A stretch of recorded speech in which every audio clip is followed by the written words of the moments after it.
Good evening, friends. Tonight we're going to switch things up a little bit and leave behind Apple Tree Farm and visit the world of Curious George in Curious George Takes a Train. Let's find out what happens. This is George. He was a good little monkey and always very curious.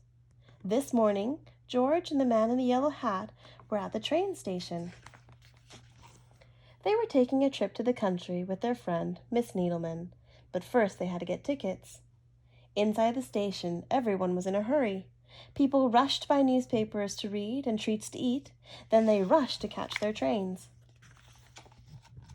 But one little boy with a brand new toy engine was not in a hurry, nor was the small crowd next to him. They were just standing in one spot looking up. George looked up too. A trainmaster was moving numbers and letters in one big sign. Soon the trainmaster was called away, but his job did not look finished. George was curious. Could he help?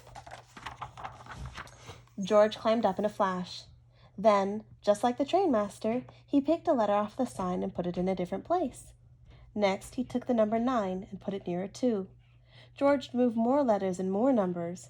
He was glad to be such a big help.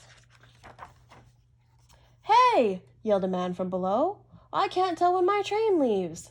"What track is my train on?" asked another man. "What's that monkey doing up there?" demanded a woman. She did not sound happy. The trainmaster didn't sound happy either. "Come down from there right now!" he hollered up at George. Poor George. It's too easy for a monkey to get into trouble. But, lucky for George, it's also easy for a monkey to get out of trouble. Right then, the conductor shouted, "All aboard!" A crowd of people rushed towards the train. George simply slid down a pole, scurried over a suitcase, and squeezed with the crowd through the gate. There he found the perfect hiding place for a monkey. The little boy with the toy engine also ran through the gate.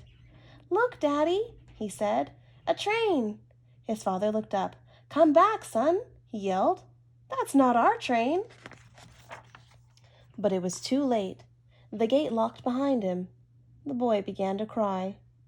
George peeked out of his hiding place. He saw the boy's toy roll towards the tracks, and the boy ran after it. This time George knew he could help. He leaped out of his hiding place and ran fast. George grabbed the toy engine before the little boy came too close to the tracks. Phew! What a close call! When the trainmaster opened the gate, the boy's father ran to his son. The boy was not crying now. He was playing with his new friend. "So there you are," said the trainmaster when he saw George. "You sure made a lot of trouble on the big board." "Please don't be upset with him," said the boy's father. "He saved my son." The people on the platform agreed. They had seen what happened, and they clapped and they cheered. George was a hero. Just then, the man in the yellow hat arrived with Miss Needleman. "It's time to go, George," he said. "Here comes our train." "That's our train, too," said the father. The little boy was excited. "Can George ride with us?" he asked. That sounded like a good idea to everyone, so the trainmaster asked the conductor to find them a special seat. And he did, right up front. And that is the end of Curious George Takes a Train. I hope you guys enjoyed it, and I'll see you tomorrow night.